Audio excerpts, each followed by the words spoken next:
یه کامیون گوجه داشته میرفته، یکی از گوجه ها میفته پایین، بلند میشه میگه خداحافظ گوجه ها. کل جوک همین بود. حالا بگم میخوره به داستان اینترویومون و آشناییمون. من میخوام ازت بپرسم اصلا پویان کیه، کجا بزرگ شدی، چیکار میکنی؟ خب واسم تعریف کن از خودت. چی شد اومدی تو سوشال میدیا؟ ایناشم میخوام داشته باشم تو ویدیو. من بخوام از خیلی قبل بگم، خب اسمم که پویانه، از تهرانم، خیلی سوبر بخوام بگم. ولی این که چرا اومدم تو اینستاگرام و اینا، من از خیلی وقت پیش، از یعنی از 5-6 سالگی مثلا دوربین میگرفتم دستم، از خودم فیلم میگرفتم با داداشم، حتی ادیت میزدم تو 6 سالگی. بعد خیلی دوست داشتم از این داستانا دیگه. ویدیو تفریحمون این بود، مثلا می اومدن خونمون، ما دوربین رو میذاشتیم، مثلا دیوونه بازی در می آوردیم، غذا مخلوط میکردیم، فیلمای فام میساختیم از سن پایین. بعد دیگه جلوتر فیسبوک و اینا اومد. من زمان فیسبوک یادمه اصلا اینستاگرام نبود، اصلا کسی واین نمیساخت از این ویدیوهای این مدلی. من شروع کردم یه 2-3 تا ویدیو ساختم، بعد گذاشتم تو آپارات حالا اون زمان. بعد اونجا یه 7000 تا ویو خورد، 10000 تا ویو خورد، دیدم چه حالی میده. بعد مثلا با دوستان میرفتم بیرون، بچهای اونکی مدرسه مثلا منو میشناختن، اونکی مدرسه، گفتم اون ویدیوها رو دیدیم ازت تو گذاشتی اینا، حال کردم. بعد دیگه گذاشتم کنار، از مثلا دوم راهنمایی اینا بودم خیلی وقت پیش، گذاشتم کنار تا گذشت. بعد رفتم تو داستان رپ و اینا، عشق رپ هم بودم و این داستانا. بعد آرمی شکور، نمیدونم میشناسیش احتمالا آرمی شکور رو، اون از 7 سالگی با هم رفیق خیلی صمیمی. بعد اون شروع کرد تو تایم کرونا ویدیو ساختن و اینا. بعد ما یه گروه داشتیم، مثلا وایس میادیم، ویدیو فام میساختیم، همدیگر رو ساپورت میکردیم. آرمینم اون تایم شروع کرده و ویدیوهای پرنک ساختن و اینا. بعد پیجش گرفت. بعد خیلی من خوشحال شدم براش، استوری میکردم پستش و اینا رو. بعد از یه مدت طولانی اومدم ایران، که مثلا بعد 5 سال که آلمان بودم اومدم ایران بچرخم و رفیقامو ببینم. چند سالگی رفتی آلمان؟ بعد با آرمی من 17 سالگی رفتم آلمان، تا الان میشه 7 سالی از آلمانم، 24 سالمه. آره. بعد 5 سال اومدم آلمان سن 22. بعد دوستامم ندیده بودم. بعد آرمینو که اصلا وقتی دیدمش اصلا اینستایی نداشتش، یعنی اصلا میشناختمش. بعد اومدم ایران. بعد اولین نفر آرمین گفت حاجی دارم میام دنبالت، بریم اشغال بچرخیم و اینا. بعد هیچی دیگه انقدر دیدم هر کوچه‌ای که میریم 5 نفر دارن میان شکور هویان فلان، پدر منو ندیدی فلان، همینطوری. بعد ما اینطوری کنار وای میستادیم، اینطوری بالا، هیچکی اصلا سلام به ما نمیکرد اونجا دیگه. من اولین باری که آرمینو دیدم توی لایو بود با سجاد. بعد بهش گفتم که آرمین برای چی معروفی، چی کار میکنی؟ یعنی مثلا فیزیک صحبت میکنی، جوک میگی، هیچی نمیشناختم ازش دیگه. گفتم چیکار میکنی که معروفی؟ بعد گفت پدر منو ندیدی؟ بعد من فکر کردم که منظورش اینه مثلا من طریق بابام معروفم. خب بعد گفتم نه، کیه بابات؟ بعد ببین آرمین همینه ها، گوش بده، یعنی همینه. کیشو متش کردم، پشمای یعنی خودش ریخت. سجاد گفت با این نکن دریوس. بعد گفتم که نه ندیدم بابا تو.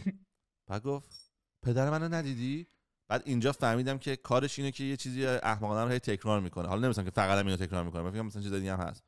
بعد همونجا دفعه دوم که گفت این کامرسش اینطوری بود، دفعه دوم گفت پدر منو ندیدی؟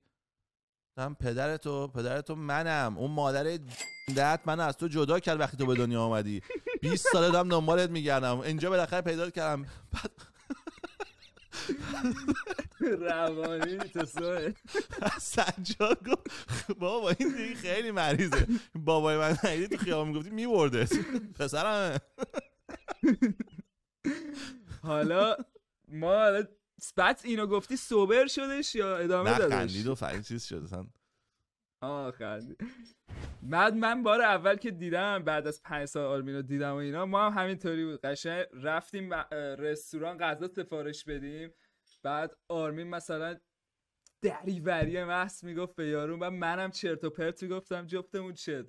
و من اصلا یادم نیست چی میگفتم، ولی همینطوری رندام آرمین همینطوری چرت و پرت میگه تو خیابون، قشنگ پرنک میکنه، انگار داره تو جی تی ای زندگی میکنه. خیلی فانه. اینش واقعا اینش خیلی باحاله. بعد هیچی دیگه، من میدیدم که آرمین همینطوری همه دارن میشناسنش، چه باحاله بابا، مثلا هر جا میریم 5 نفر میان سلام علیک میکنن و بهش به شوخی میگفتم بابا تو هم مهران مدیری معروف داری، همه دارن میشناسن، این چه وضعیه، چیکار کردن این داستان چیه و اینا.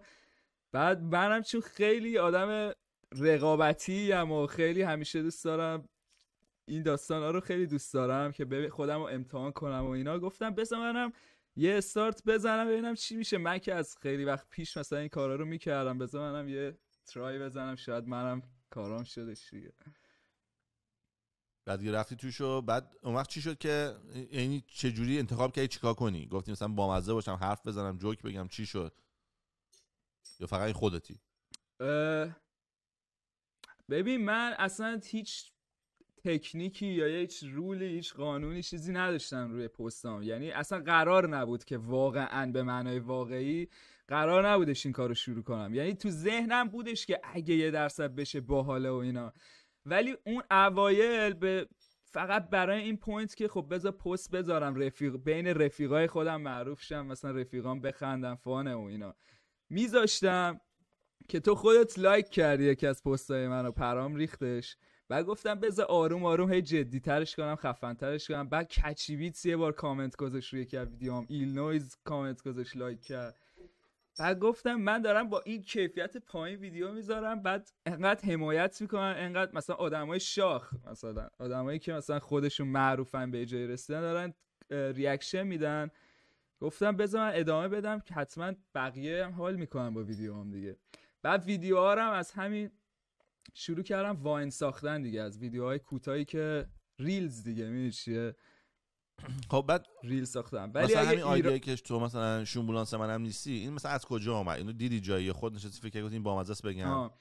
نه اینا که ببین من برای کانتنت های خودم از اسکی که از هیچ ایرانی نمیرم، خب به خاطر اینکه هیچ چیزی به مارکت فارسی اضافه نمیکنه. یه نفر ایرانی رفته دیگه، مگه اینکه الان که صفره، یعنی هیچ کی نرفتم، ولی شاید در آینده اگه یه نفر یه خیلی خفن بگه 1% شاید برم، اگه واقعا مثلا خودم بدونم که میتونم بهترشو برم. ولی از ایرانی هیچ وقت اسکی نمیرم، ولی از خارجی چرا 100% اسکی میرم، به خاطر اینکه ببین حالا مثلا یارو میاد میگه که تو اسکی رفتی، خب مثلا کارت ارزشی نداره، اسکی رفتی، ولی خب اگه اینطوریه نوید محمدزاده وقتی تو فیلم داره بازی میکنه نویسنده اون فیلم داره اسکی میره، یا مثلا پیمان موادی داره نویسنده اون فیلم اسکی میره. نه من با اسکی اوکیم، چه میدونم مخصوصا به زبون دیگه. تو مثلا یه جوکی میگی، تو یه جوکی به من میگی، خب اون جوکو 100% قبلا یه جا شنیدی دیگه، ولی مدلی که میای برای من تعریف میکنی، اون مدلی که بیانش میگه، شاید یکی اون جوکو تعریف کنه هیچکی نخنده، ولی تو تعریف کنی همه بخندن. برای همین یکی این قضیه اسکی رو خیلی چیز بدی نمیدونم، میگن خب خفن ترند تو مارکت انگلیسیه، شاید یکی انگلیسی بلد نباشه ترجمهش هم کنی خب باحال نمیشه دیگه، بعد یه نفر فارسی اونو بیان کنه، اکت کنه که خنده دار باشه. برای همین انگلیسی رو مثلا شاید مثلا از هر جدیدن که خیلی پست میذارم شاید از 4 تا یه دونش اسکی باشه، ولی اونی که مثلا تو مثال زدی نه، اونو خودم گفتم، اونایی که به کلمات فارسی ربط داره مشخصه دیگه، خارجی نمیتونی اسکی بری. خب از جوکای خیلی بامزه میشه چون آره. بعد حالا اگه مثلا میگی از کجا میاد تو ذهنم، نوت دارم دیگه، همیشه تو گوشی یه نوت وا میکنم سریع، یه چیز احمقانه که میاد تو ذهنم، هر مثلا داریم با هم بحث میکنیم، یکی به یکی یه چیزی میگه، من به یکی یه چیزی میگم، یه تابلو تو خیابون میبینم، یه ایده میگیرم سریع تو نوتم مینویسم، بعدم به کارم میاد تو اون ویدیو که میخوام بسازم. فقط شاید کلید واژه هم بنویسم گاهی اوقات، ولی بعدا روش فکر میکنم یه چیز خوب در میاد. حالا یه کمدین هستش به اسم میچ هدبرگ، به نظر من بامزه ترین کمدینی که تا حالا بوده توی 100 سال گذشته و مردش، اووردوز کرد رو مواد. بعد ازش میپرسه که چه جوک درست میکنی؟ میگه وقتی جوک خنده‌دار به نظر میرسه سریع مینویسمش، مگر اینکه کاغذ و خودکار دور باشه. بعد خودم رو قانع میکنم که جوکم لوس بود.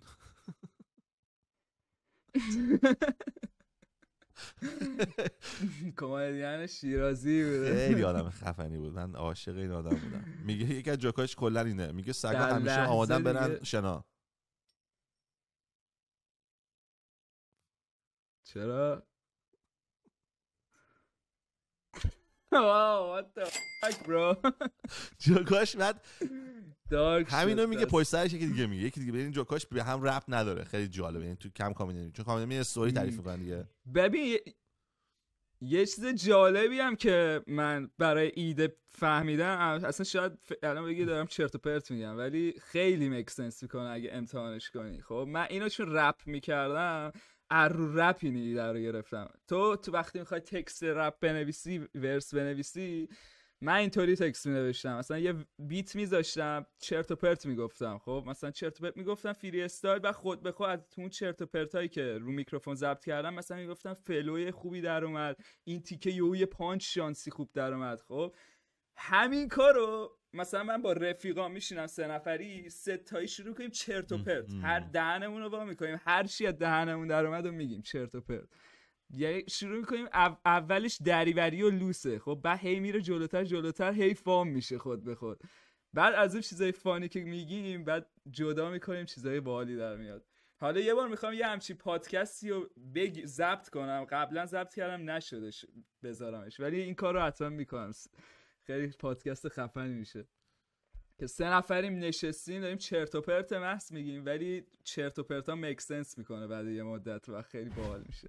خیلی حال میده وقتی چرت و پرت تو بچگی، مخصوصا رو گل. من یه بار گل یه خاطره رو تعریف کنم، تا واسه کسی نگفتم ولی خیلی فانیه. داشتیم من اولین یا مثلا هفته اول یا 2 هفته 3 هفته اولی که گل میزنم تو زندگیم، این تا حالا نزدم. رفتم ایران شروع کردم گل زدن.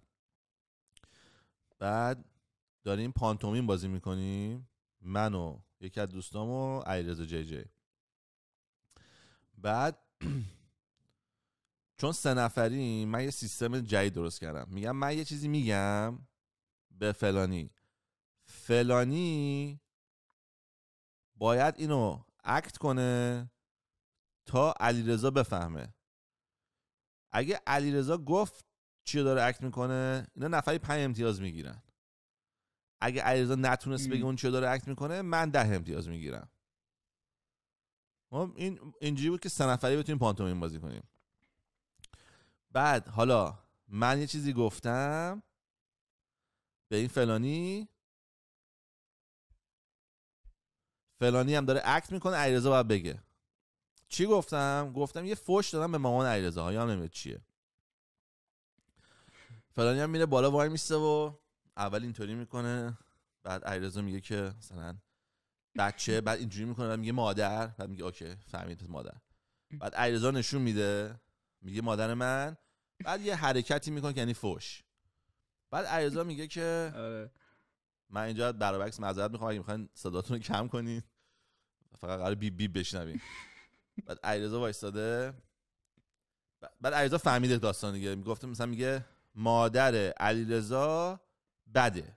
بعد این پسره میگه که یعنی درست ولی یه چیز دیگه.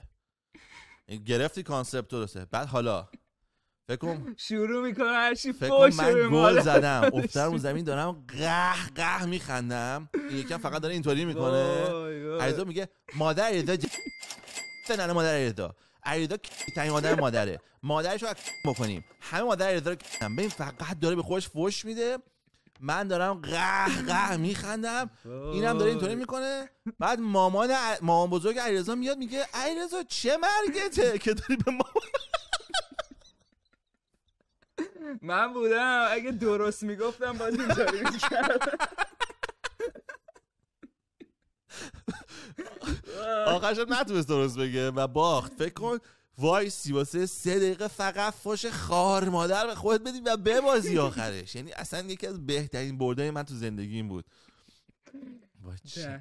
این کار 100% من میکنم. سری بعدی رفیقامو ببینم این حرکت رو روش میزنم. یه بارم یه دونه اینم بگم خیلی فقط بامزه است. یکی اومد، دخترها بودیم و پسرا. بعد یکی دخترها اومد به من گفت مثلا یادم نمیاد مثلا گفت جاکش. خب بعد تا بازی شروع شد این دختر اومد به من گفت، بعد گفت بچه آماده این 1 2 3. این 3 رو که گفت من دستم آوردم جو یکی رو نشون دادم، بعد اون یکی گفت جاکش. خب یعنی هنوز دختر 3 اینجوری بود، 3 جاکش اومد. یعنی اصلا بازی شروع نشد. یعنی کسی که می‌خواد ساعت رو بزنه هنوز نزد، یعنی 1 ثانیه هم بازی شروع نشد. بعد شوهر اون اومد با مشت زد تو بازوی من. گفتم ببین من فقط انگشت نشون دادم، اون برگشت گفت جاکش. باید بری به اون مش بزنی. اون میتونست بگه آقا، میتونست بگه گل. اون چرا نکرد این کارو؟ چرا به من شوکی میشی؟ حالا این خیلی خنده‌دار بود. یه کاری هم که تو بعد حالا بکنی به عنوان یه جورایی اینه که میگی فوشو بنداز صاحبش برمی‌داره، یه جورایی اینه اون. تا انگشتم به دوستان نشوندم یکی گفت جاکش. ولی حالا یه کاری که تو بعد بکنی خنده داره، الان تو پانتومین به نظر من مثلا میمونم انتخاب میکردیم مثلا هرچی. خب بعد تو بلند میشی میری اونجا شروع کنی فیلم بازی کردن که تیمت بگن. بعد تو که مثلا بلند میشی وای میسی مثلا اینجوری میکردی مثلا داشتی فکر می‌کردی چی می‌کنی، بعد شروع میکنن دیدی جواب حدس میزنی الکی که تیم‌ها بریزی به هم. من شروع میکنم حدس زدن ولی گم میزنم به اون یارو. مثلا یارو که اینجوری واسه بود میگفتم یه آدم احمق که اینطوری میکنه. بعد یارو که مثلا میگفت مثلا 2 تا کلمه هست میگفتم یه آدم مثلا فلان مادر که میخواد دوستی کنه، یه آدم که پانتومیم بلد نیست، یه بیشور، یه آدم احمق، یه کوتوله زشت. یعنی همش شروع میکنن به یارو فوش دادن. بعد یارو اصلا هیچ کاری نمیکنه، بعد فقط وایسن میره اونجا وای میسه بعد شروع میکنه یه احمق وایساده. هیچ به تو که فوش نمیدم، تو داری ادای اون شخصو در میاری. میگم فکر کردم این پانتومیم بدینه، فکر کردم داری مثلا همین شخصیت. نه اینا خیلی حال میده چون میتونی یه رو برینی و یارو بدونین که حرف بری زده باشی. میگم من فکر کردم داریم پانتومیم بازی میکنیم. یه ازیر تو از کجایی به ذهن رسید ایده سم؟ خیلی سمه. بعد یارو هیچ چی نمیتونه بگه. یه احمق که عینک زده.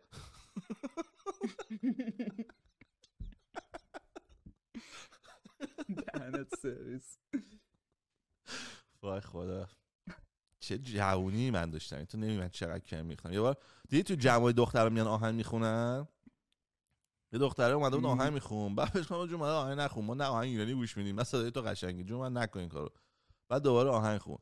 بعد یه شب شد جمع شد همه دیگه خیلی جدی آهنگ خون. یعنی مثلا گفت آقا میخوام اصلا براتون بخونم فلان آهنگ معروفه ها میخوام بخونم. بعد دیگه همه رو نشون مثلا 30 نفر نشستیم. بعد شروع که بنده خدا خوندم واسه مثلا 4 دقیقه. آهنگش که تموم شد گفت لا. بعد تا تموم شد گفتم اگر گوشام میتونستم بالا بیارن الان بالا می آوردن.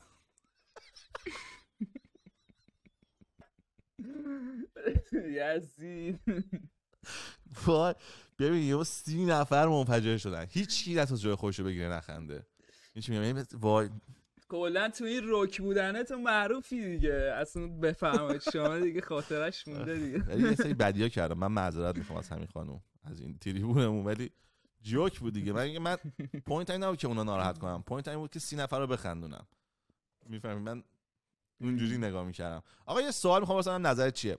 یه قطار داره میره به دوراهی هم وصله. سمت چپ 5 تا آدم خوبن، سمت راست 10 تا قاتل. خب قطارم داره میره طرف این 5 نفر. تو دست سویچه، تو سویچ رو میتونی عوض کنی بندازیش بره 10 تا قاتل رو بکشه یا همین 5 نفر رو. تو کدومو میکشی؟ فقط یا میتونم یه کار کنم اون 5 تا زنده بمونن یا اون 10 تا زنده. اگه هیچ کاری نکنی اون 5 تا میمیرن. هیچ گزینه دیگه ای اگه ندارم. دست نزنی اون 5 تا میمیرن، اگه دست بزنی اون 10 تا میمیرن. تریکی که نه نیستش مثل اونی که با رضا فرشته. نه این فقط میگم شخصیت آدم. خیلی سوال سختیه. من به نظرم البته نمیدونم، به نظرم 5 تا آدم خوب دیگه، چون 10 تا دوباره 5 تا رو بعدا ممکنه بکشن. یعنی تو 5 تا خوبا رو میکشی یا 5 خوبا رو میذاری زنده بمونن 10 تا بدا رو میکشی؟ 5 خوبا زنده بمونن، 10 تا قاتل بشه درد جامعه میخوره. تو میزنی بره اون 10 تا رو بکشی.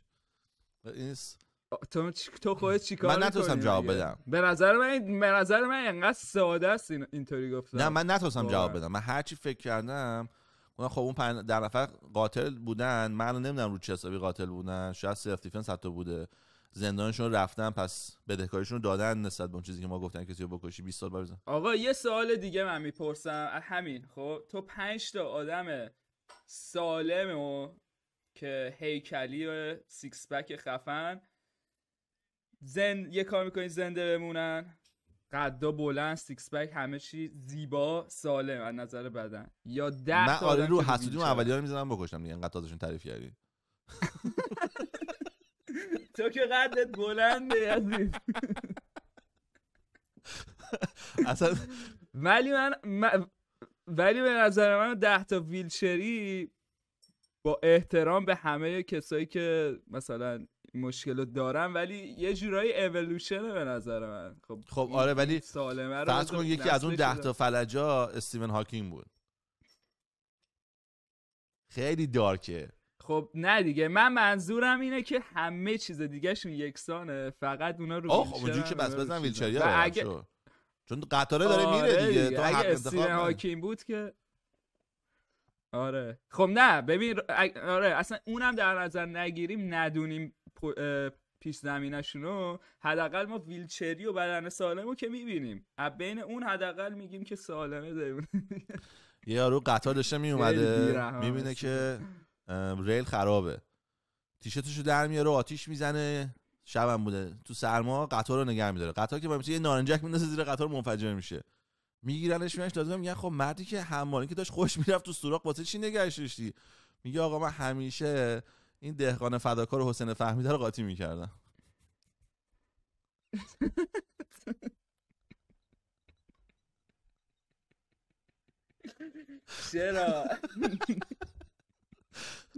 چرا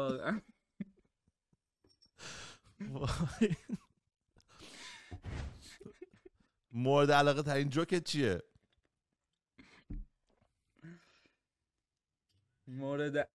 مورد علاقه ترین جوکم، من خیلی جوک زیاد یادم نمیمونه، ولی یه دونه بود بیادبی بودش. بخوای بگم به یارو میگن خیلی کره، ولی من خیلی باش حال کردم. به یارو میگن با فیلم جمله بساز، میگه دیشب ننت دیدم، میگه فیلمش کو، میگه فیلمش فردا.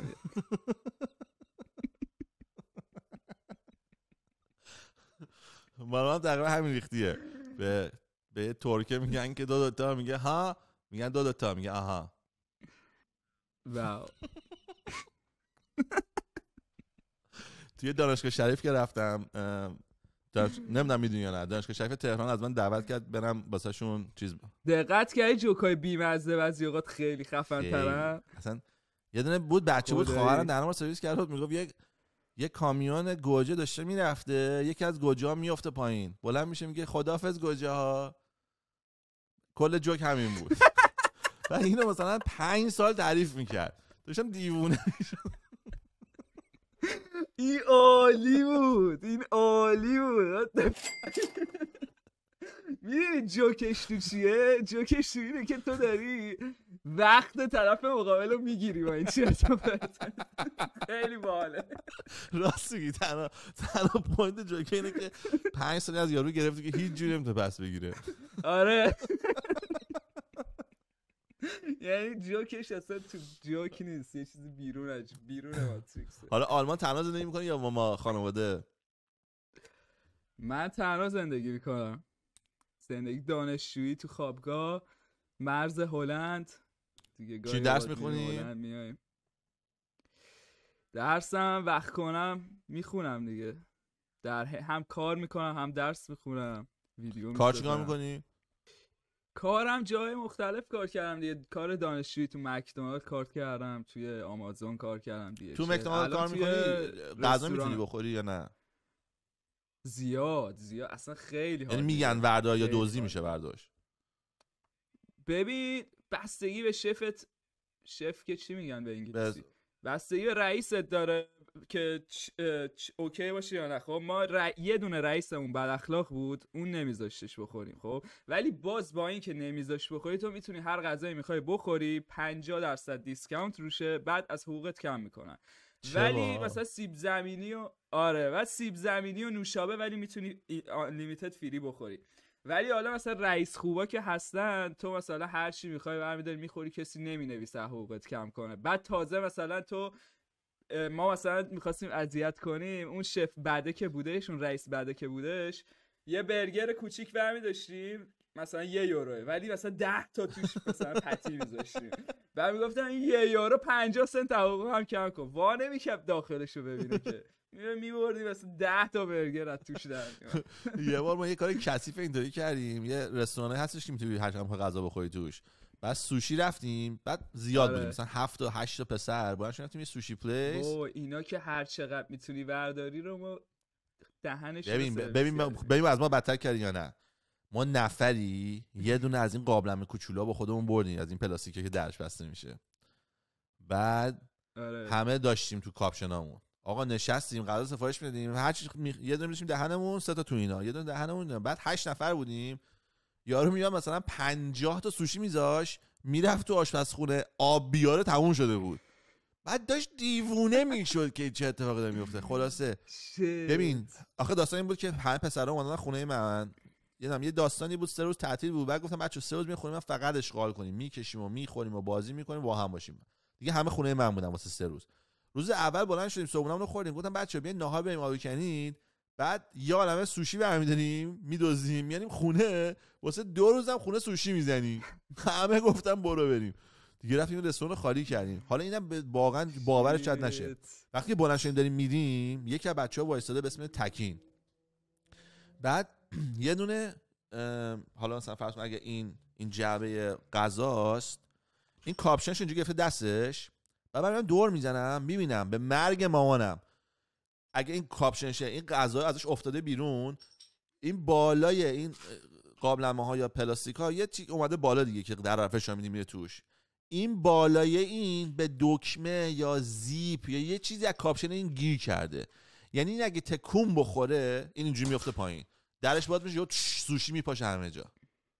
خب برای صحنه فقط دیدم، گفتم که تکین تکون نخور. گفتم چی؟ گفتم تکون نخور. بعد تکون نخورد. همونجوری رفتم جلوی نازش گرفتم. یعنی اگه اون افتاد بود بی آبرو میشدیم. روی این قضیه غذا و اینا ما یه حرکت دیگه هم که میزدیم این بود که مثلا از برگر کینگ و مثلا رستورانا غذا سفارش میدادیم، میومد خونه. بعد آلمان مثلا خیلی احترام مشتری و اینا خیلی براشون مهمه. بعد بار اول یکی از رفیقام اینو بهم گفتم نمیشه، ولی انجام دادیم. چی بود حرکت؟ گفتیم غذا بیاد، 4 تا هم برگر بود و سیب زمینی و اینا. گفتیم این میاد، بعد ما میگیم سرده، برش میگردونیم. این اومد، زنگ زدیم گفتیم سرده غذا نمیتونیم و اینا، آقا اینو ما نمیتونیم بخوریم، یکی دیگه بفرستید. گفتن چرا که نه، حتما یکی دیگه میفرستیم. 10 یورو هم دیسکانت برای اوردر بعدیمون فرستادن. اوورد دم خونه، خوردیم. 2 تا منیو 2 برابر. از اون روز دیگه هر سری زنگ میزدیم میگفتیم سرده سرده سرده 10 بار 20 بار. آخر سر بعد از نمیدونم چند دفعه که این کار کردیم اون رستوران من بند شدم، یعنی دیگه نمیتونستم اوردر بدم. دیگه از گوشی بقیه میزدیم، مثلا آدرس میافتاد خونه ما، مثلا همخونه هم داشتم، یه 4 تا استودنت دیگه هم همخونه بودن، اونا هم نمیتونستن سفارش بدن، میگفتن نه تو برام اون داری سفارش میدی. هولی شو. من این کارو تو آمازون و ایبی که خودم میفروختم، آدما با من این کارا رو میکردن. مثلا چه میدونم از من 10 تا جوهر میخرید، بعد میگفت کیفیت خوب نیست میخوام پس بفرستین، من خب پس بعد پس یه دونه رو پس میفرستاد. بعد اون یه دونه هم از بالا پرینتر خودش بود که تموم شده بود، یعنی حتی یه دونه ما رو پس نمیداد، یه دونه آشغالش که با تلاش در میذاشت تو ما پس میفرستاد. بعد ما با پول یورو پس بدیم. بعد من خیلی سعی کردم با اینا بجنگم، یعنی مثلا میرفتم با آمازون ایبی، آقا یارو داره، آقا مثلا من این جوهر رو نمیفروشم، اینا من فیلم میگرفتم وقتی که پست آفیس درو باز میکنم ماشین میداد، گفتم بابا من فیلم دارم که نگین تو گذاشتی ما نمیدونم چیش. بعد هر کاری هر دری رفتم بهم آخرش گفتن که آقا گوه زیادی نخور، مشتری هر چی بگی ما با اون میدیم، اصلا مهم نیست، بگو دزده، همین یکی از مشتری ما دزده، ناراحت دیگه نفروش. یعنی به من قور میزد، میگه اگه آره ما مشتری ما همه دزدن، اگه نمیتونی بهشون جنس مجانی بدی نفروش. این منطقشون بود. بعد خب هی سالان سال رفت تو پاچه من دیگه، و من چون از در پشت بودم تمام قانوناشونو میدونم. یعنی یه جا دیگه قاطی کردم، گفتم آقا نمیشه که پپه که نیست میذاریم تو پاچه مشام هیچ راهه. مثلا سال اول گفتم خب درست میشه 5 سال گفتم درست میشه، روز سال دهم میگم نه اینا اصلا کاملا با این موضوع اوکی ان، چون میگم به جهنم که ما داریم مثلا $1000 به سهیل ضرر میزنیم در ماه، $1000 داریم به پویان ضرر میزنیم، جهنم اصلا مهم نیست. ناراحتن $100 سهیل در آورده، $1000 ضرر زدیم. گفتم دایس پول که مفت من ندیدی، سودت هم گرفتی، من پولام در آوردم، چجوری انقدر راحت اینو بدی بره به جهنم؟ بعد آقا من از اونوری افتادم روشون، یک دهنی من از اینا سرویس کردم. یعنی من جارو برقیمو 9 بار عوض کردم، 9 کردمش و هنوز همون جارو برقی که مثلا 2015 خریدم. هر سال یه دونه نو میخرم، قدیمی رو میذارم توش پس میفرستم. میگم یارو از ما چراغ میخرید بعد دستمال کاغذی پس میفرستاد و پولشو میدادن $400. نه مثلا بگیم مثلا $30 بود، حالا مثلا اینجوریه 4 میگم دیگه، پس یعنی شما مثلا هیچی دونه چپتون هم نیست، هر چی بده بره. بعد دیگه من خودم افتادم از اون ور دهنشون سرویس کردم. یعنی واقعا من اگه اونجا بودم چقدر سفارش غذا سرده میفرستادم.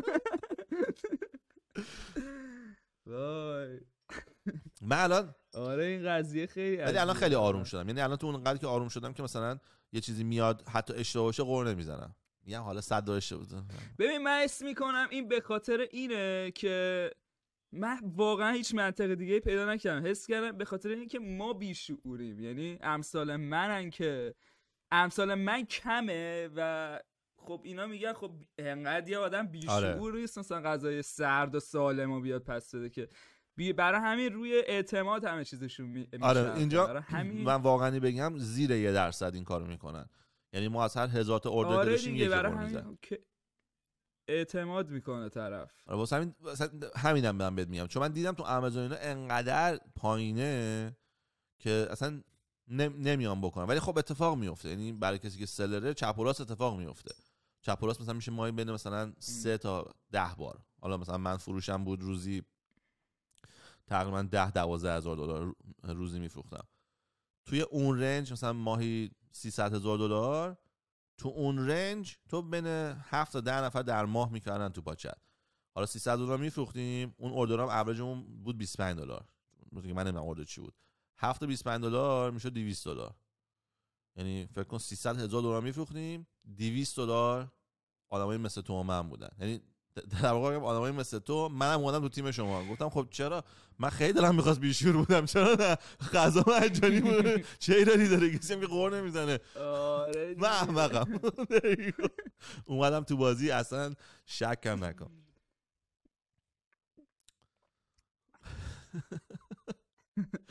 داشتم این فکر میکردم که کار درستیه، یعنی مورالی داشتم خیلی دیپ به این قضیه فکر میکردم که اصلا این که چی بهش میگن، این که مثلا دزدی بتونی بکنی و اوکی باشه کار درستی، چون این کار دزدیه عملا دیگه، یه غذا رو بگی دوباره بگیری. ببین به نظر من یا مثلا دو نوع دزدی وجود داره. مثلا تو اینجا مثلا تو مثلا میری ادکا آلدی مثلا فروشگاه. خب من مثلا قدیم اینطوری بودم که حالا آلمان نه دیپورت میکنه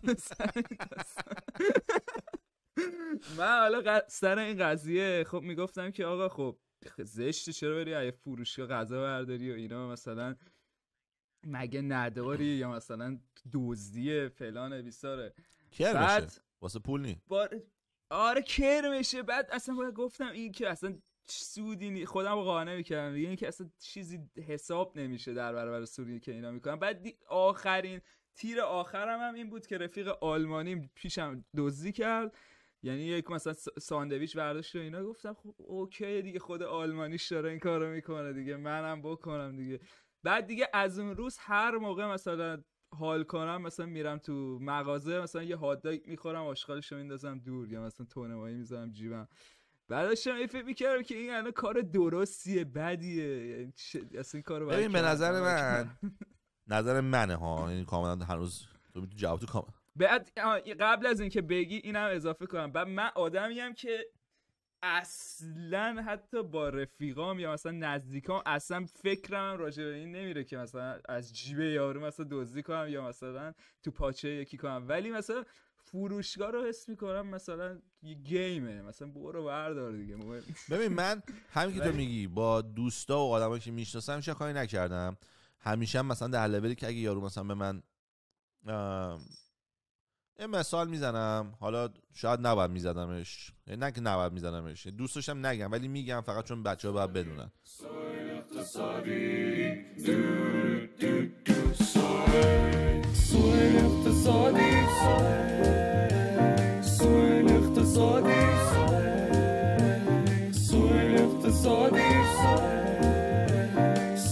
اقتصادی